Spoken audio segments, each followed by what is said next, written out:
Halo teman-teman semuanya, selamat datang kembali di channel saya. Perkenalkan, nama saya Asriel Murdian Tahir. Saya merupakan mahasiswa Universitas Bumi Gora, program studi ilmu komputer semester 6.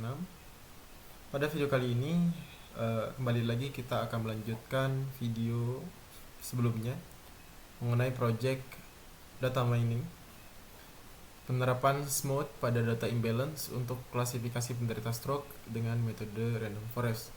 Namun berbeda, kali ini saya akan membahas mengenai paper atau artikel dari hasil penelitian yang sudah kita lakukan sebelumnya. Baik, teman-teman, di sini saya sudah menampilkan artikel dari penerapan smooth pada data imbalance untuk klasifikasi penderita stroke dengan menggunakan metode random forest. Penulisnya merupakan saya sendiri. Saya merupakan program studi ilmu komputer Universitas Bumi Gora. Di sini sudah kita tampilkan abstrak yang merupakan kesimpulan atau rangkuman dari isi artikel yang di bawahnya. Baik teman-teman, kita langsung saja di poin 1. Kita masuk kepada pendahuluan.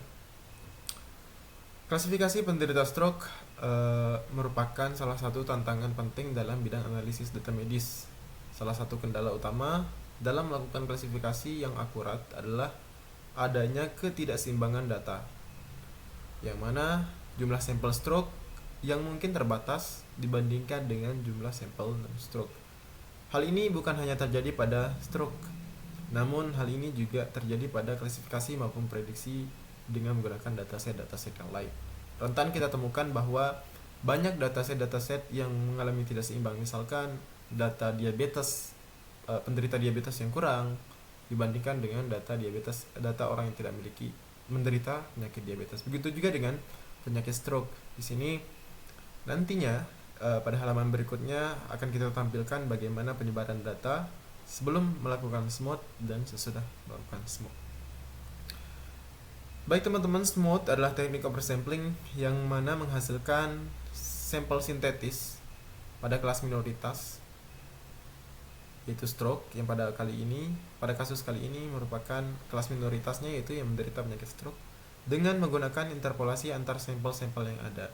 Jadi kita akan melakukan oversampling atau sampel sintetis terhadap sampel yang sudah ada. Artinya kita membuat sampel baru dari sampel yang sudah ada untuk menyamai atau menyeimbangkan dataset kita yang banyak.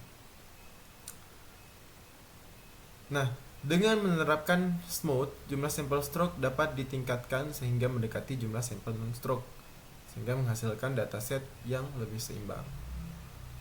Baik, nantinya kita juga akan menggunakan metode random forest untuk melakukan klasifikasi, dan kita gunakan metrik akurasi, presisi, dan recall serta F1 score untuk melakukan evaluasi kinerja. Dengan mengoptimalkan penggunaan smooth dan memanfaatkan keunggulan metode random forest, kita harapkan penelitian ini dapat memberikan kontribusi dalam pengembangan teknik klasifikasi stroke yang lebih akurat, sehingga hasil penelitian ini dapat memberikan pemahaman yang lebih baik tentang penerapan smooth. Baik, selanjutnya pada poin 2 di metode penelitian, kita bisa menampilkan alur penelitiannya di sini. Terdapat beberapa metode klasifikasi yang mungkin dinilai mampu meningkatkan tingkat akurasi yang tinggi.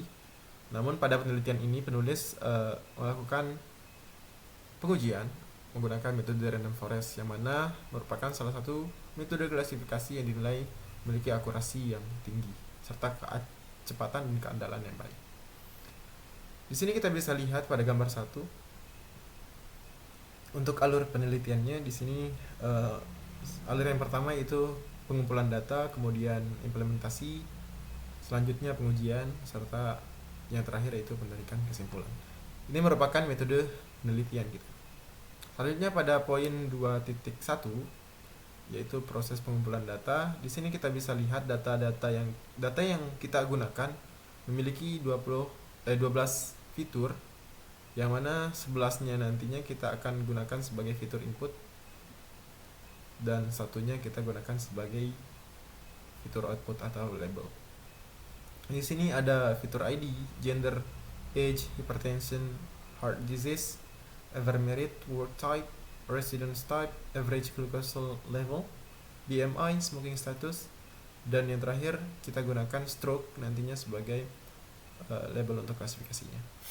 Nah, di sini juga kita tampilkan keterangan-keterangannya, yaitu merupakan fitur unik untuk ID-nya. Gender juga merupakan jenis kelamin. Nanti di sini juga ada berupa boolean yang merupakan 0 merupakan hipertensi dan 1 hipertensi. Nah, pada poin 2.2 pada tahapan implementasi, kita menggunakan metode random forest yang dilatih menggunakan subset pelatihan yang telah diimbangi dengan metode smooth. Model ini akan mempelajari pola dan hubungan antar atribut dalam dataset untuk melakukan klasifikasi penderita stroke. Nah, pada gambar 2 ini kita bisa melihat alur implementasinya nantinya. Yang pertama yaitu data collection, kemudian pre-processing, kemudian penerapan smooth, selanjutnya splitting data, pelatihan model menggunakan random forest, dan terakhir yaitu evaluasi dan validasi. Pada poin 2.3 kita lakukan pengujian untuk mengetahui seberapa tinggi akurasi dan presisi serta recall model kita dalam mendeteksi penyakit stroke. Pada poin 2.4 kita lakukan penarikan kesimpulan dan nantinya kita bisa melihat bagaimana untuk melakukan evaluasi. Kita langsung masuk saja ke poin 3 yaitu hasil dan pembahasan. Pada poin 3 di sini kita menggunakan dataset penderita stroke sebelum dilakukan penyeimbangan data. Frekuensi dan yang dimiliki masing-masing kelas kurang seimbang. Sedangkan setelah dilakukan proses smooth, frekuensi untuk masing-masing kelas menjadi seimbang. Ya, seperti disajikan pada tabel 2. Di sini kita bisa melihat tabel 2 menunjukkan bahwa terdapat kelas-kelas stroke, perbandingan dari kelas stroke sebelum dilakukan proses smooth dan sesudah dilakukan proses smooth. Di sini kelas stroke sebelum dilakukan proses smooth sebesar 249, sedangkan untuk yang tidak stroke sebesar 4861. Namun setelah dilakukan proses smooth, jumlah data stroke dengan jumlah data tidak stroke itu menjadi seimbang.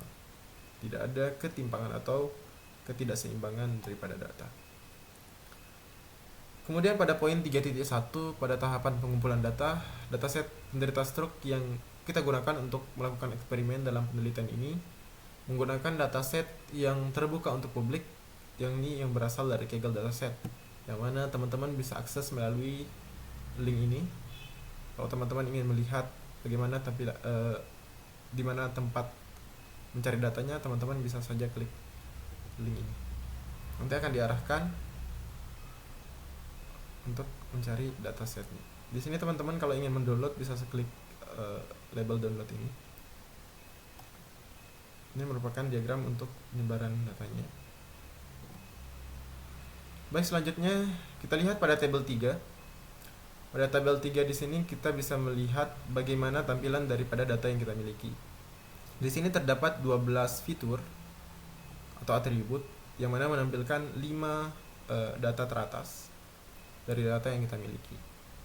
Di sini terdapat beragam jenis data, beragam tipe data, baik yang berupa numerik maupun yang berupa categorical maupun boolean. Pada poin 3.2 kita lakukan praprosessan data atau data preprocessing yang melibatkan analisis awal terhadap dataset yang kita miliki. Jadi pada praprosessan data ini kita lakukan pembersihan data, baik itu untuk menghilangkan missing value, juga meningkatkan kualitas daripada data kita dengan menghilangkan outlier-nya, sehingga nantinya kita mendapatkan akurasi yang lebih tinggi untuk melakukan klasifikasi maupun prediksi.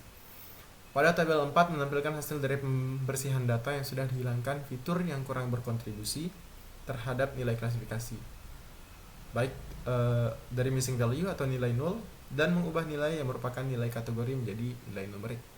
Nah, pada tabel 4 ini kita bisa melihat yang awalnya terdapat 9 atribut atau fitur, kita reduksi menjadi 9 fitur karena terdapat fitur yang kurang berkontribusi terhadap nilai klasifikasi. Jadi kita hilangkan saja untuk lebih menyederhanakan. Kemudian yang kita lakukan yaitu mengubah nilai yang tadinya berupa categorical menjadi nilai yang berupa numerik. Nah, di sini kita bisa lihat. Jadi data yang awalnya berupa kategorik maupun boolean kita ubah menjadi semuanya menjadi numerik. Baik. Selanjutnya pada poin 3.3 kita lakukan penerapan smooth. Nah, di sini kita bisa melihat hasilnya pada gambar 3. Kita bisa menunjukkan hasil dari smooth dengan hasil oversampling sebanyak 4.861 untuk penderita stroke dan 4.861 untuk yang bukan penderita stroke. Ini merupakan hasil dari penerapan metode smooth-nya untuk melakukan penyeimbangan terhadap dataset yang kita miliki. Setelah melakukan proses smooth atau penyeimbangan data, pada poin 3.4 kita lakukan pembagian dataset, yang mana nantinya kita akan membagi menjadi subset pelatihan atau training set dan subset pengujian atau testing set atau data training maupun data testing kalau bahasa Inggris. Nah, di sini pada tabel 5 kita bisa melihat splitting data, tabel splitting data, yang mana data training sebesar 75% sejumlah 3.832 dan data testing sebesar 25% sejumlah 1.278. Nah, ini merupakan splitting data untuk kita lakukan pengujian terhadap model kita. Selanjutnya kita gunakan modeling. Modeling di sini kita menggunakan random forest untuk melakukan metode ensemble. Ya, untuk melakukan proses klasifikasi berdasarkan label stroke yang tadinya 0 merupakan label untuk bukan penderita stroke dan 1 merupakan penderita stroke. Selanjutnya pada poin 3.6 kita lakukan evaluasi dan validasi. Nah, setelah kita melakukan pelatihan model dengan menggunakan random forest yang dievaluasi, kemudian menggunakan subset pengujian, metrik evaluasi yang akan digunakan meliputi akurasi, presisi, recall, dan advance score. Evaluasi ini akan memberikan gambaran tentang sejauh mana model kita dapat mengklasifikasi penderita stroke secara akurat.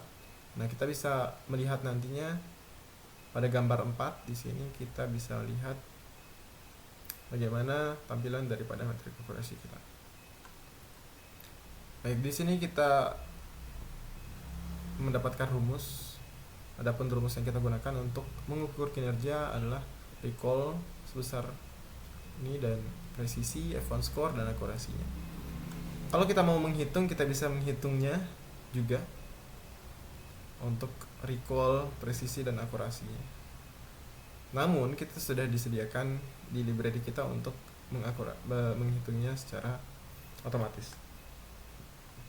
Nah, di sini kita ditemukan nilai akurasinya itu sebesar 0,95, kemudian presisinya sebesar 0,95, recallnya 100 atau 1,00, advance score-nya sebesar 0,97. Kita bisa lihat. Nah, ini merupakan hasil akurasi dari model kita yang sudah kita lakukan sebelumnya smooth untuk penyeimbangan data, kemudian kita lakukan pre-processing untuk mereduksi fitur-fitur yang kurang berkontribusi terhadap nilai klasifikasi. Baik, sebagai poin terakhir yaitu yang keempat ya seharusnya.